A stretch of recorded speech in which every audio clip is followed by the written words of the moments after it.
So welcome everyone to the applications session from today. We will have 3 application talks. We start with Elena Rojano from the University of Malaga. She has a very small baby and she just arrived, so her merit is double. So she will be presenting bioinformatics methods for the analysis of rare disease patient data, applications for target discovery and obtaining phenotype associations.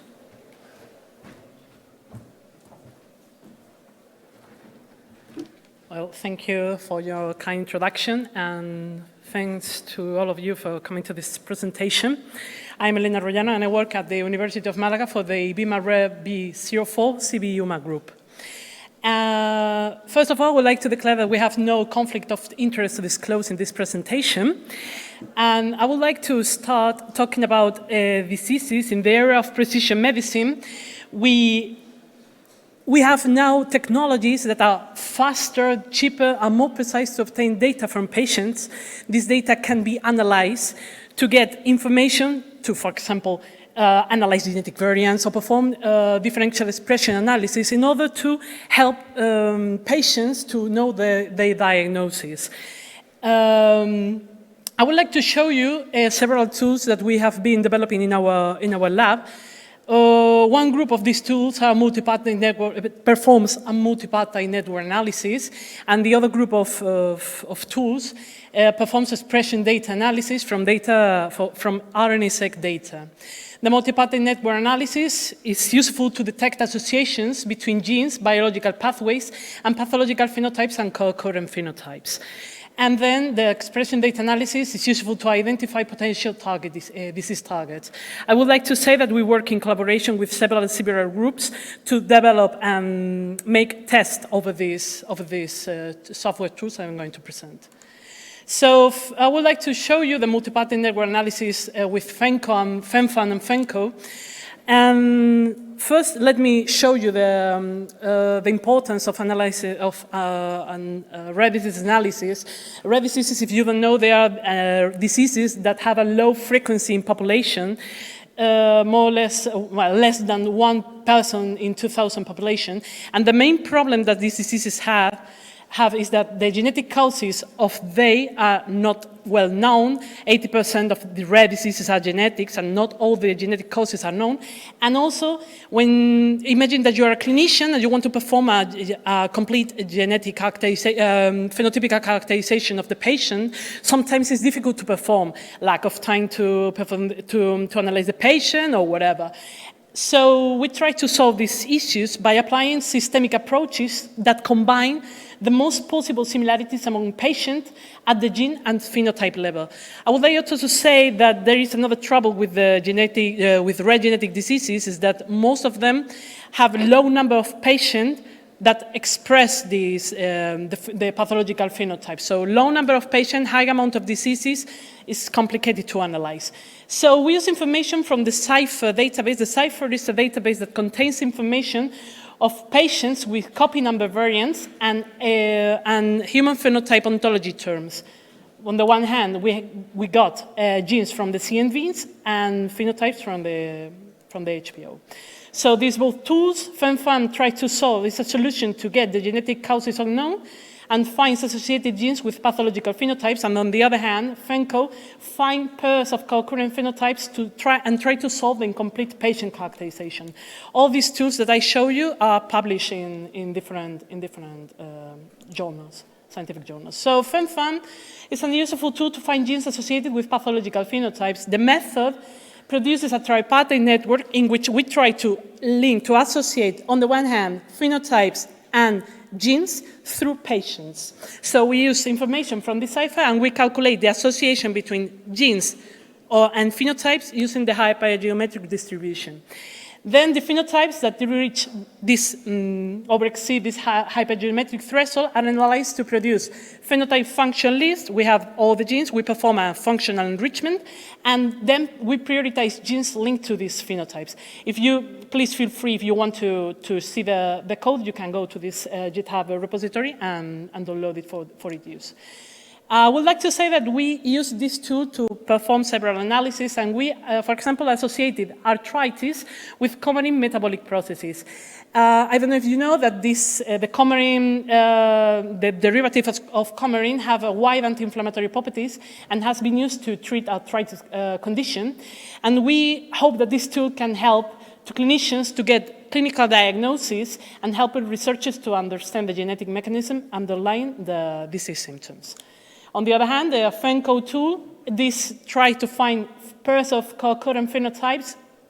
In this case, instead of using a tripartite network, we use a bipartite network. We associate, on the one hand, phenotypes with phenotypes using patient data. As in the case of FEMFAM, it uses the hypergeometric distribution to calculate the association between pairs of comorbid phenotypes, and these pairs of co-occurrent phenotypes are used to produce a network to find clusters, using semantic similarity among clusters.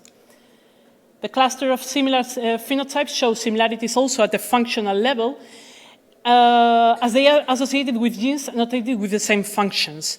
So we hope that this approach could be useful to improve patient phenotype characterization by suggesting potential phenotypes to the patient's profile. This tool can be useful to perform accurate diagnosis of the patients, and here you can find the code that can be downloaded from GitHub. This was our two tools that uses information from patients, from multiple patients to perform the systemic approaches analysis. And I would like to present you our tool for experiential data analysis, X-Hunter Suite. This tool is an all-in-one solution to perform gene expression analysis. Why? Because it combines three different things at the same tool. For example, it implements different methods for the detection of differential expressive genes. DESEC2, FJAR, NOISEC, and LIMA, the four of them.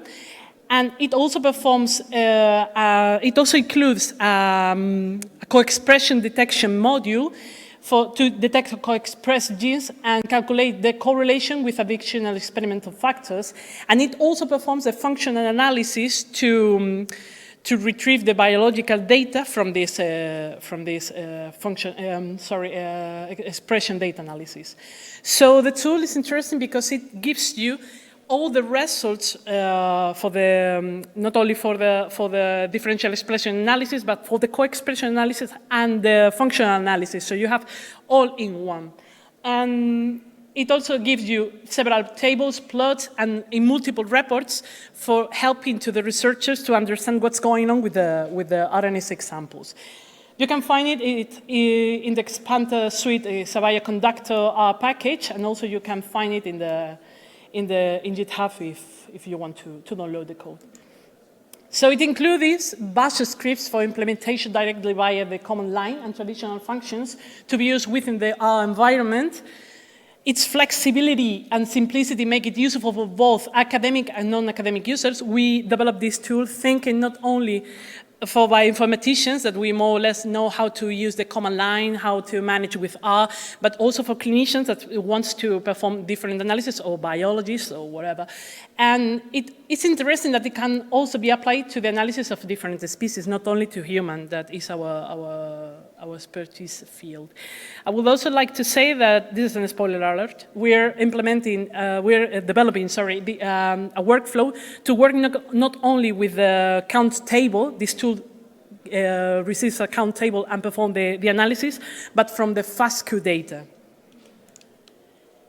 Here I show you the 3 points, different expression analysis. The tool also, X-Hunter also performs a data quality control to see if the samples, if you include, for example, treatment and control samples, to see if they are separated.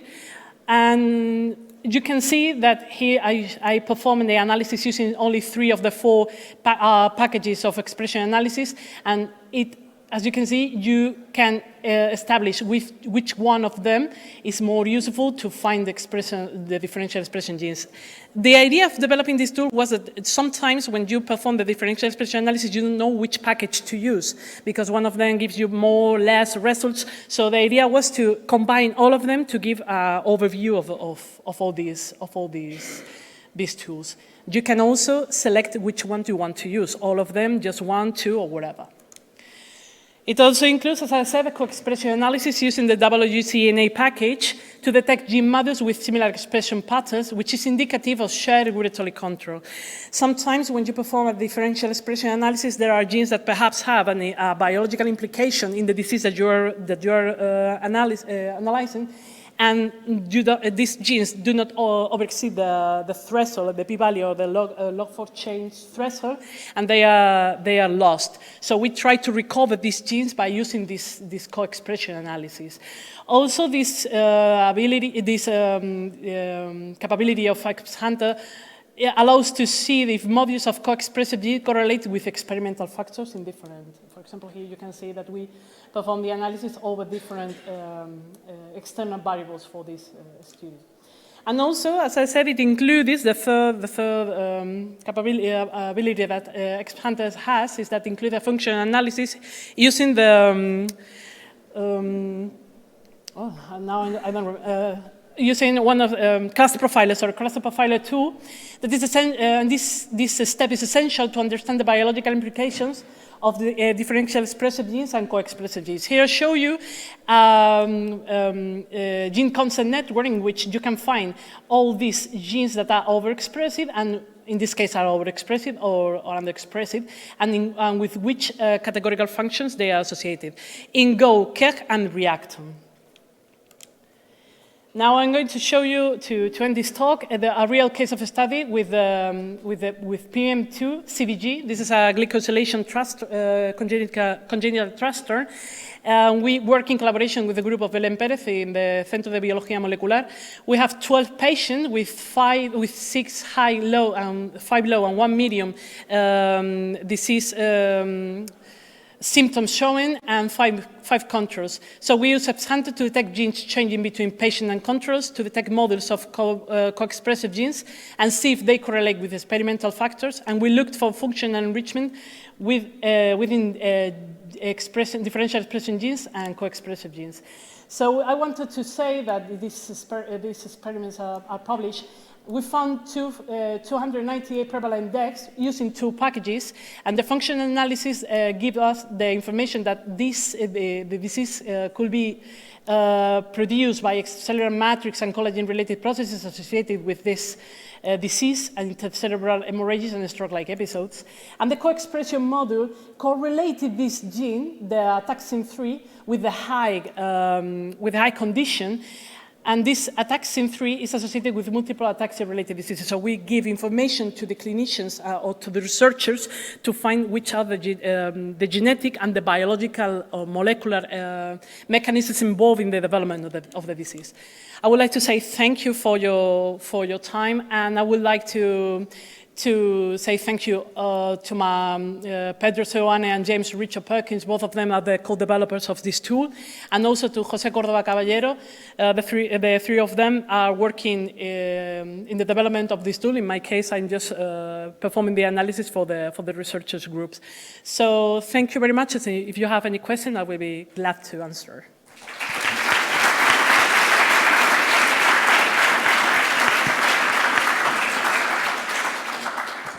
Thank you very much, Elena.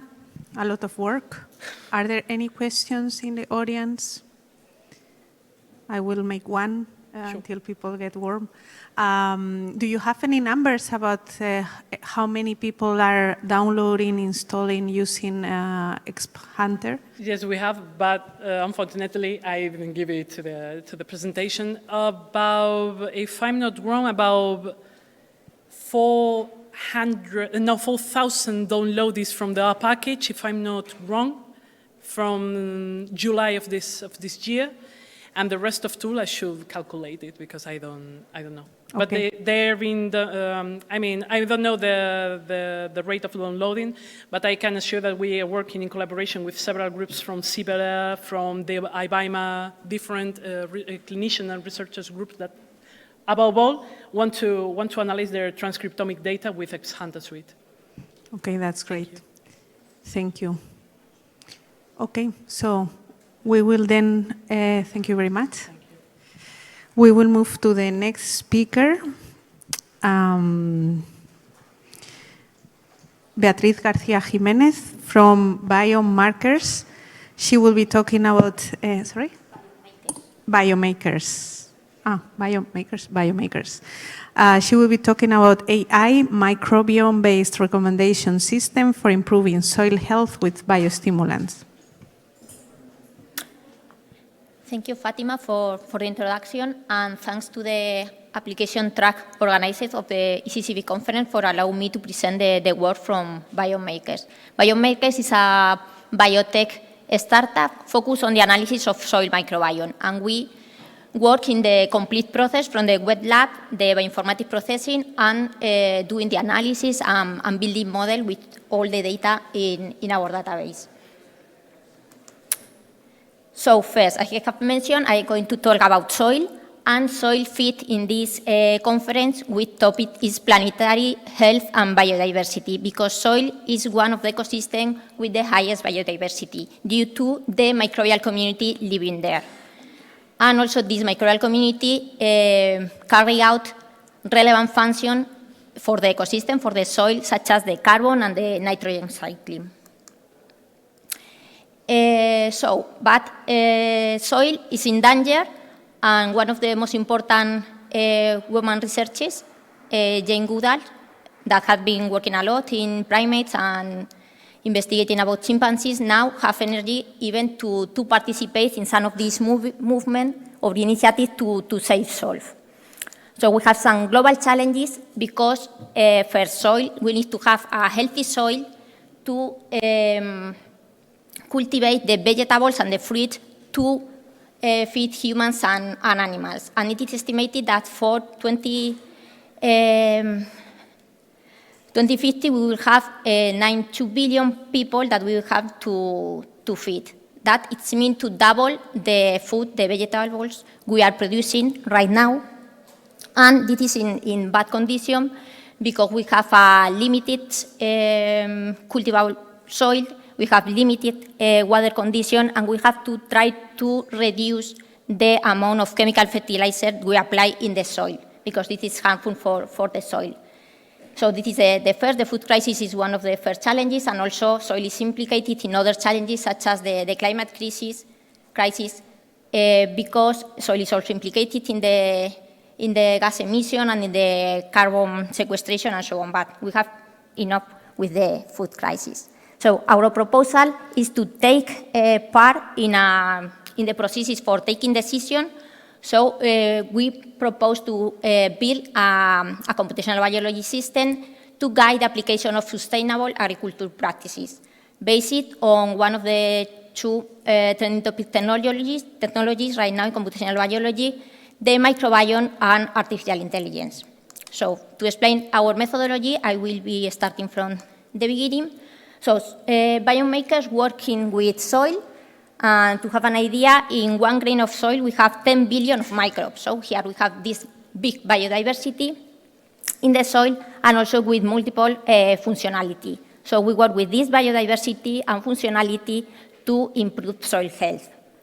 So we take the sample, we sequence, and we have the data, and then one of the technology we use and we propose in biomakers is the big crop test, that we take this information from the soil when it has been sequenced and so on, and we have the taxonomy for both bacteria and fungals, and we build a set of indexes that characterize the soil and measure different properties that are interesting for soils, and ones typical for microbiome, like the biodiversity. We have also an index for functionality, and index for resistance based on network properties, and also all the indexes related with soil health, with biocontrol, hormone stresses, and so on, and of course for nutrition, because this soil biology text is like a complement of the typical physicochemical analysis that is done in soil to determine how much nitrogen, how much phosphorus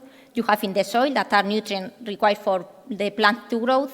But it is not enough to know the amount of nutrients you have in the soil, but you need also to know if you have the microbes that are able to metabolize those nutrients and convert in an alternative chemical composition that is available for the plant. So we have from 50 to 100 different indexes depending on the crop, because we work in different crops over the world. And this analysis for only one sample in a soil. But also we have more complete analysis that we call big crop trials. And in this case, we have a complete experimental design when we have controlled treatment experiment over time. So we are going to take samples from the soil before and after to applying some specific treatment, some specific intervention that usually is a biostimulant, but could be also a change in the management practices. But we have this control group before the treatment, a treatment group before the treatment, the control samples after applying the treatment, and the treatment sample after applying the treatment. So with this complete experimental design, we can isolate the effect of the intervention. And then again, we compute how the indexes that I have been mentioned before, all the indexes, depending on the intervention of this biostimulant. And we can see if the indexes improve or decrease. So, but even having this classical physicochemical analysis and adding this soil biological text, the farmers in the agro-food sector, there are also some open questions. Because after you identify, for example, we have a low mobilization of nitrogen, for example, the farmer asks us in the company what should be done to improve soil health. That is, they need to take some decisions. So this is the starting point for the development of this recommendation system, where we take as input the data we have in the database, both the big crop test for the isolated samples and for the complete experimental designs, the big crop trials.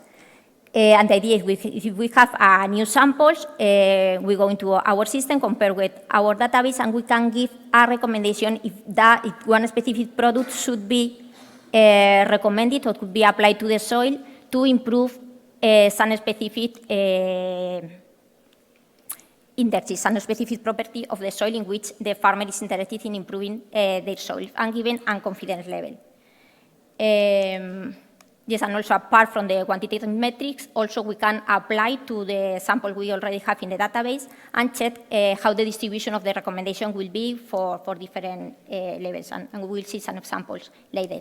And now I will go into this box, this artificial intelligence box, and here the artificial intelligence technology we use in the system is a case-based reasoning. That is the technology suggested by the literature for the recommendation system, and it's the same technology that is used for other recommendation systems in Netflix or Amazon, of course, in the first version. Now we are working in our first version for the agriculture recommendation system. We have much less data than Netflix and Amazon, but to have a parallel idea. So we use a collaborative filtering, but adapt to the biomarkers content. So it means to look for similar users that in the case of, for example, for book recommendation or film recommendation or shopping recommendation in Amazon, you have a profile of one specific user based on the like and the dislike for the different products and sometimes with ratings. And then you can compare a new user that you have and that is interested in a recommendation or a book, check in the database what is the similar profiles, and check the other books or films that had been a good rating by this client, and it is recommended to this new user. So in our case, rather than to have book or films, we have product, for example, biostimulant, and then rather than to have user or person, we have soils. So the soils have not rate, but we have the microbiome. We have the soil microbiome to characterize those soils, those users. So we compare based on the microbiome, on the taxonomy, the function, the network properties, and the different ways we have in the company to characterize microbiome. We look if we have a new soil, we compare with the other microbiome soils we have in the database, and check if in some of these soils we have data about some big crop trials, this complete experimental design, where a product had been applied. And if the product has worked for improve some specific index, for example, a biocontrol index, we could recommend with some confidence that for this soil with a similar microbiome, this product also will work good for improving this index. So now I will present the result for one specific product one specific biostimulant that is called BioSmartTech. It's a product from Disagro, that is a company working in Latin America. And this recommendation system for that specific product is based on data from different crops, from rice, cacao, coffee, and data collected from different countries in Latin America, Colombia, Costa Rica, Guatemala. So here we can see the performance of the model, the accuracy compared with a random model, because it's the baseline we have defining. So in this case, the red bar corresponds with our recommendation system, where we are looking for the most similar soils in our database. And for the random model, we are taking a random soil in the database. So on average, we have around a 65% of accuracy. That means an increase of around a 40%, because the mean accuracy for the random model is around 50. But if we look for specific indexes, that really the recommendation will be used for different indexes. For the biocontrol, we get more than 80% of accuracy, with an increase on a 24% versus the random model. We have also increased in other indexes, so in 6 from the 7 high-level indexes that we have tested here. Only in the disease index, we don't have this. We could not provide a good recommendation to increase that index, but it makes sense because this product, BioSmartTech, is focused on nutrient efficiency. But we are working now with other products that is focused on crop protection, and in that case, this bar is as longer as the biocontrol. So this result will change depending on the product, on the biostimulant.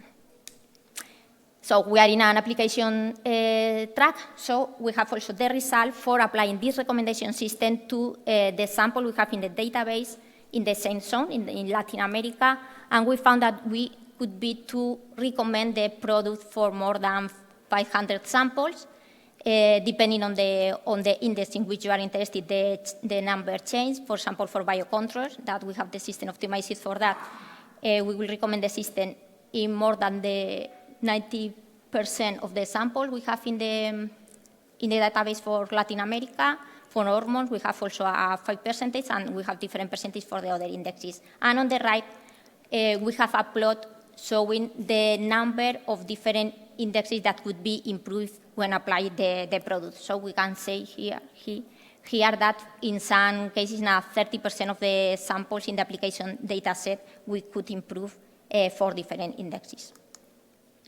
And apart from the quantitative metrics, also we can check how the distribution of the recommendation is, in this case with a global recommendation score.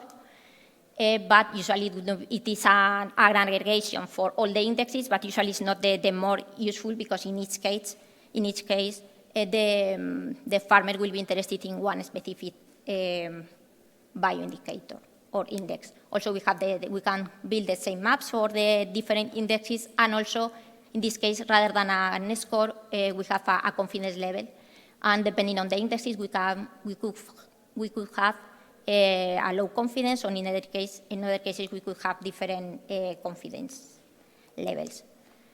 Finally, to conclude, we have a promising application for helping farmers to take care of soils, and of course, it is only a preliminary result for only one product, and our idea is to extend to multiple products, or even management practices that are sustainable agriculture practices, such as no tillage, or substituting chemical fertilizers for ecological product, or cover crop rotation, and so on. And if you allow me like a parallel with the talk yesterday for Anna Freitas about the artificial intelligence with personalized medicine, here we can think in personalized agriculture, or precision agriculture. And so our goal is to recommend the best sustainable intervention, that it will be the best treatment to improve soil health using the best technology we have nowadays. That includes artificial intelligence and microbiome, providing tools to take decisions based on data.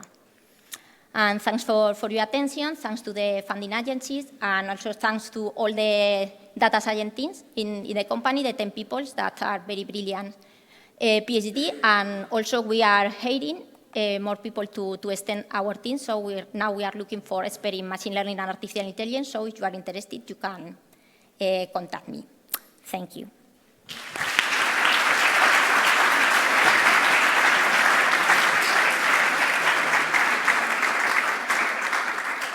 Thank you very much, Beatriz. It was super interesting. Any questions from the audience? I have one technical question. Sorry, yes. Hello, thank you very much for the talk. It was super nice. I'm wondering, in the case of because as I understand, you use the microbiomes to infer by machine learning, right? But also you included the weather about the season that you selected, these microbiomes, because of course, it depends if you wanted to grow, should be in winter, in summer, or even the problems that we have it with the climate change is not the same as soil now than tomorrow, because now can be health, but tomorrow that can change. Do you take into account this information? Yes, this is a very interesting question. And yes, of course, now I have been talking, and in the picture I only have represented the microbiome, but yes, but we are also including environmental metadata, yes, and yes, the temperature, precipitation, soil texture, and whatever. And depending on the product, in some cases, yes, I can advance you that in some cases the environmental features are fundamental for the recommendation system, but in other products not, depending on the case. Okay, thank you. Thank you.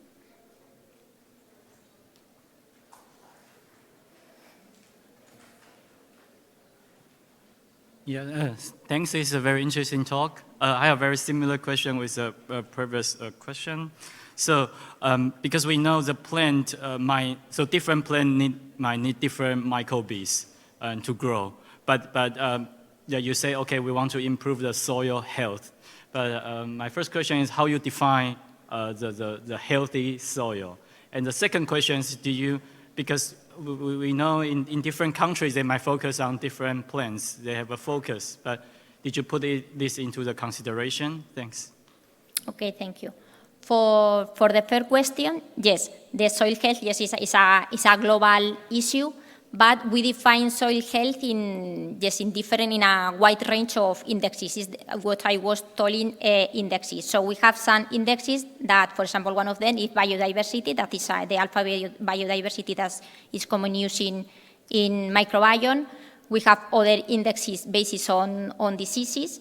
That is depending on the taxa that are common in specific diseases for specific crop, and those indices are different for different crops.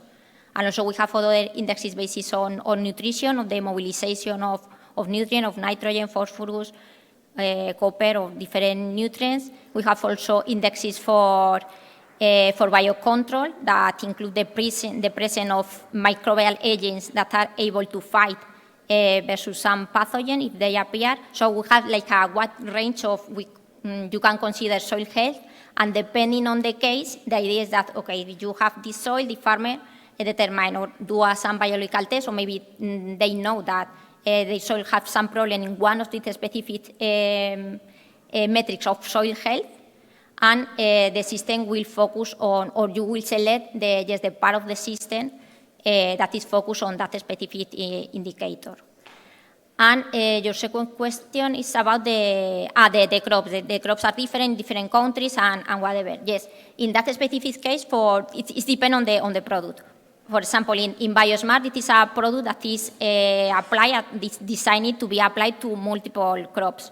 So in that case, we have considered this experimental design and these trials in different crops altogether. But we have other product that is focused on potatoes, and so we are, and the idea is only to apply to potatoes, so the recommendation system will be built only for potatoes. Okay, thank you. Anyone else from the audience? I was going to ask one technical question and one a little bit more general. So your artificial intelligence algorithm is, I guess, unsupervised method or yes, supervised? It's a case-based reasoning. It's a nearest neighborhood in this case.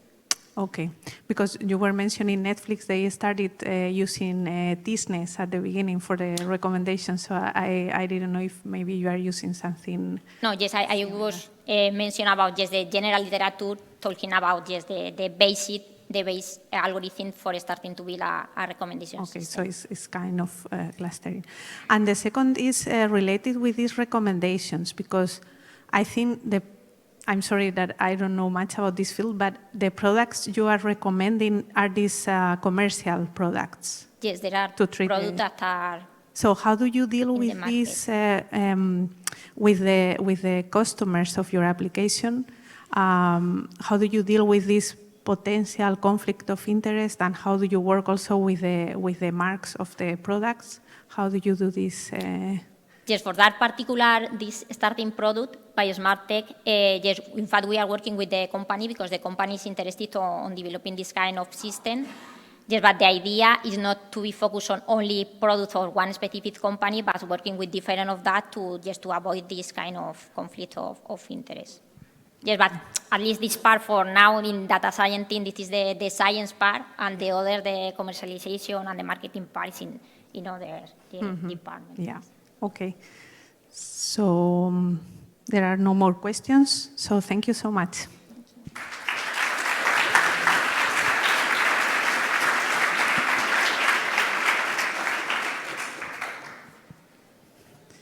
So we are, I think, very good on time. So our final speaker for today is Jolien Daes from Sciensano. She will tell us now a little bit more about that, and she will be talking about whole genome sequencing analysis of food enzyme products, reveals contaminations with genetically modified microorganisms of related origin. Also a very interesting topic. Thank you. Thanks for introducing me. So indeed, I will today happy to be talking about a few highlights of a study that we conducted.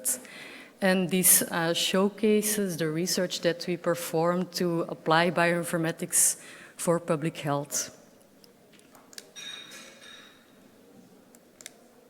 So I work at Sciensano, which is the Belgian Health Institute. So we are the Belgian Institute for Public and Animal Health. And we perform research and also routine analysis in a number of different domains. So we are probably most well known for health and disease monitoring because we publish the Belgian COVID numbers regularly. So I'm not going to be talking about that. I'm going to discuss something entirely different today. But so we also do have activities in a lot of other domains like vaccine control and also food safety. So that's what I'm going to be talking about today. So one of the things that we do is to perform controls on the use of GMO in food and feed. So GMO are genetically modified organisms. And we do controls to see if the food and the feed that is distributed in Belgium complies with the regulations. So I will start by telling a little bit more about these legislations because it's important to follow the rest of the story. So I will specifically be talking about GMM, which are genetically modified microorganisms, so bacteria and fungi that are used in the food industry. And these GMM are quite interesting because they are often used in industrial fermentation systems because they can improve the productivity, for example, of a fermentation system. So that's really positive. But the problem is that often these GMM are generated or designed with the use of AMR genes, so antimicrobial resistance gene, as selection markers. So they end up in the final production strain. And if they are end up in the final product and they are, for example, ingested with the food that is consumed, then this can lead to the spreading of AMR genes, and this is a very real public health concern. So the European legislation dictates that in the final product that is destined for consumption, that is produced with a GMM, that this GMM can not be present in the final product.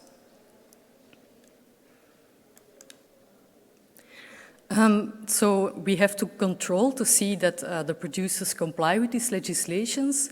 But the problem is that the dossiers that are applied by the manufacturers that contain details about the genetic makeup and the AMR genes, for example, that are used in these GMM, they are confidential. And they are not available to reinforcement laboratories like we to develop assays and tests to control for the presence of traces of these GMM in the products. So we are actually kind of working in the dark on this matter.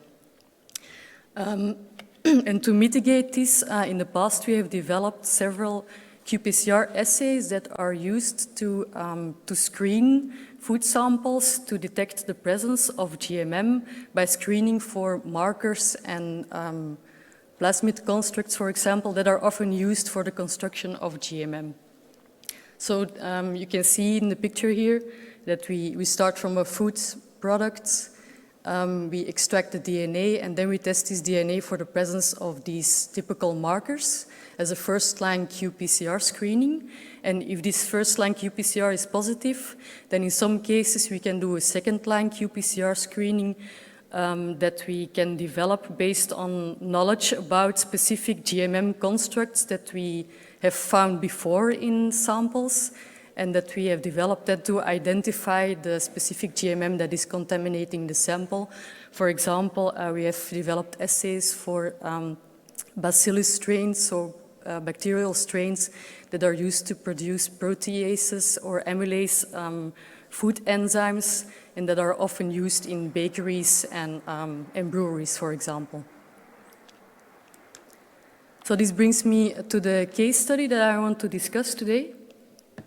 So a few years ago, we detected with qPCR in a number of different food enzyme products. So these are commercial products that were freely available on the market. So we detected with our qPCR system, we detected contaminations with the protease producing GMM.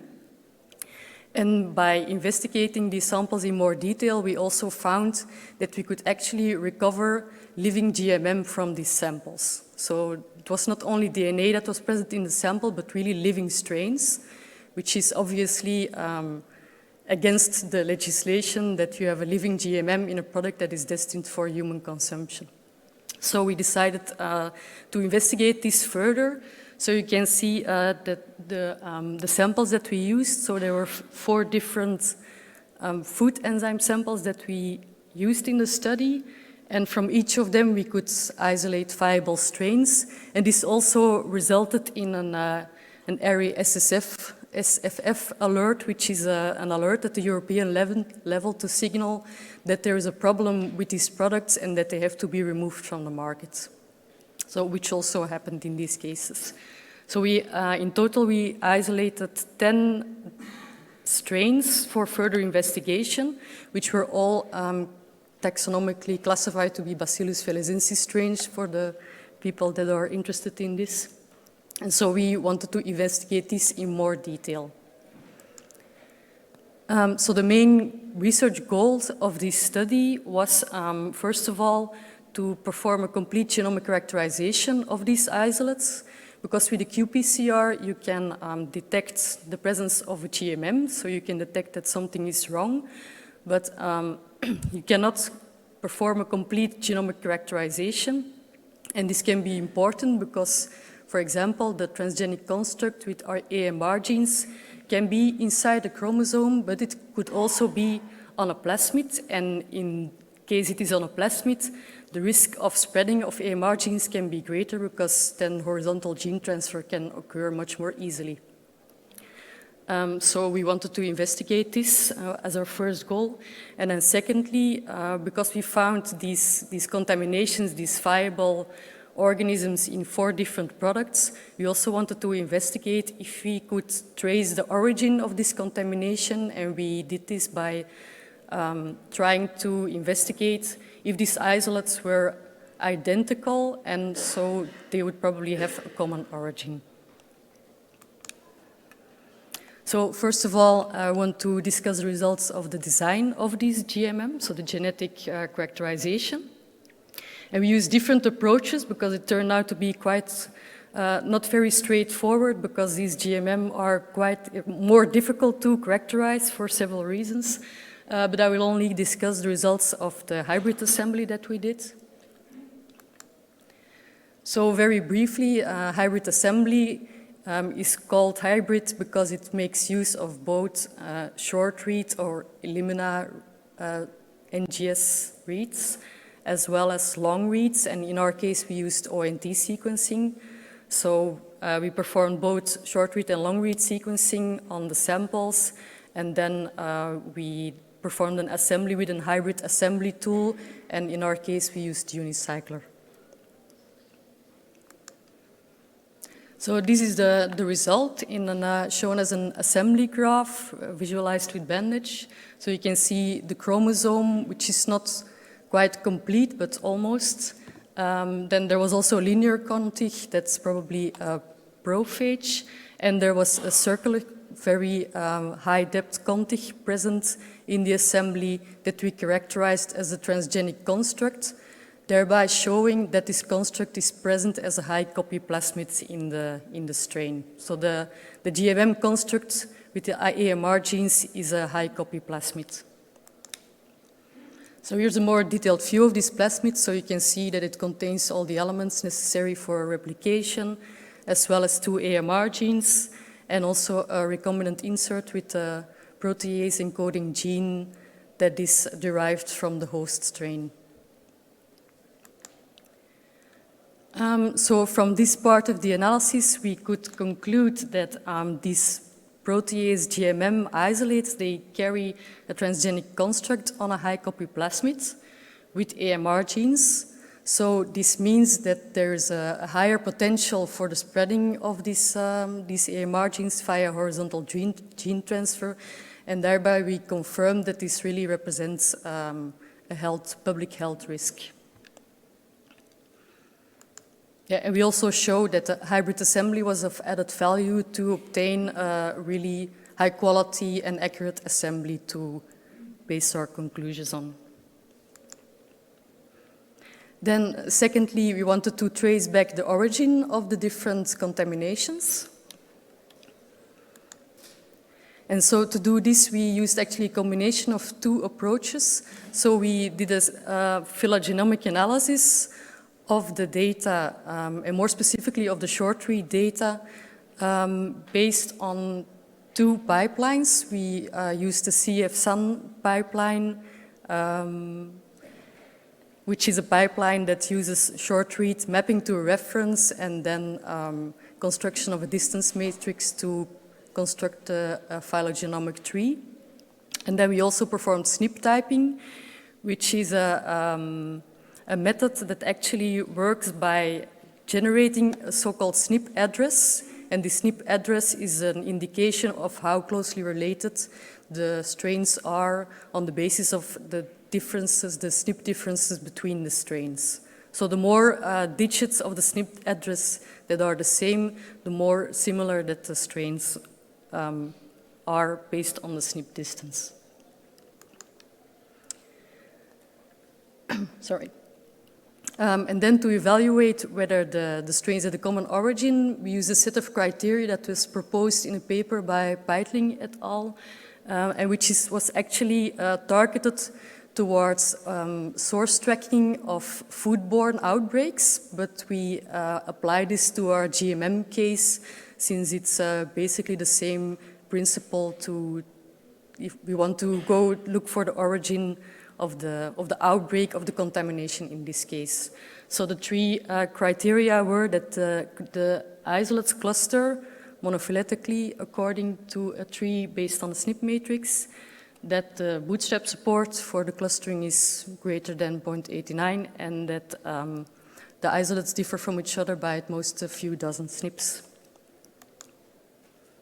So these are the results, and you can see that. So in the bottom, you can see that the 10 isolates cluster very closely together, and the 2 isolates or the 2 samples on top are the 2 most closely related publicly available data sets for Bacillus felicensis that we could find.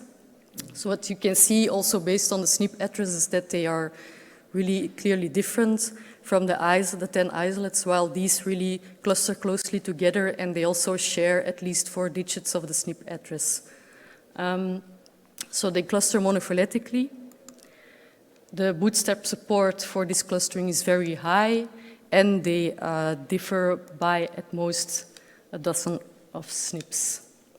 So all these 3 criteria were fulfilled, and so we concluded that these strains are actually monoclonal, so they come from the same source. So as a conclusion, so we performed phylogenetic analysis, also complemented with whole genome alignment, which I unfortunately don't have time to show today. But this also confirmed that the isolates are closely related and probably are derived from the same parental strain. We cannot really conclude how these contaminations have happened, but the most probable explanation is likely that this contamination has arisen in a production plant, and after that the contaminated fermentation product was distributed to different suppliers and then were sold on the market as different brands. But there can also be other explanations for this. We are not sure. This is also the first study to showcase that you can use this SNP phylogenetic analysis for source tracking of GMM contaminations. And as a really short note on the future perspective, I want to say that we are currently working on metagenomic methods to use in case it's not possible to isolate GMM contamination. So in some cases, we detect GMM contamination by qPCR, but we are not able to perform with microbial isolation methods to isolate the strain. So in that case, we are looking to metagenomic methods to help us to characterize these contaminations. So I want to thank you very much for your attention. If you're interested to read the whole story, we have a paper in Foods. I also have a poster, so I will be hanging around there this afternoon if you want to visit and ask some more questions. And we are also hiring, so bioinformatics is hot and our bioinformatics team is growing. So if you're interested in a job in bioinformatics for public health, then make sure to take a look at our website. Thanks.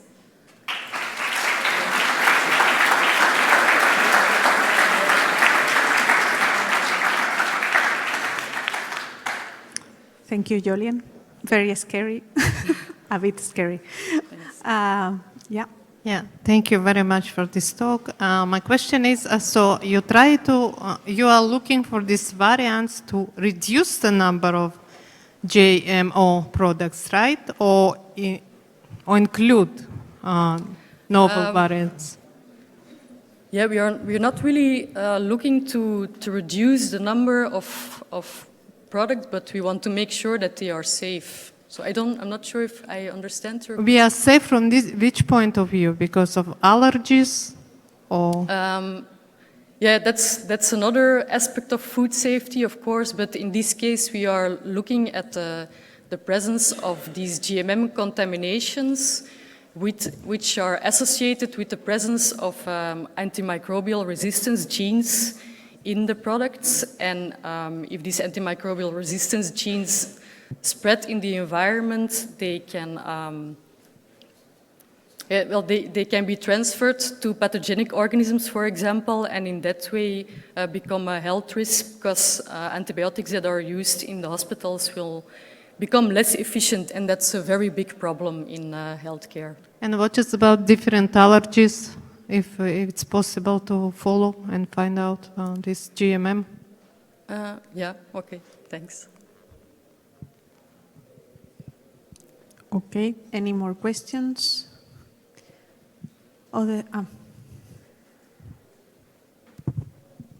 Hi, thanks for the talk. I was curious about the second part of the talk when you do these phylogenies. Mm-hmm. If I understand correctly, you use like a distance matrix based on SNPs, and then you sort of use like a clustering algorithm to get these trees. Is this correct?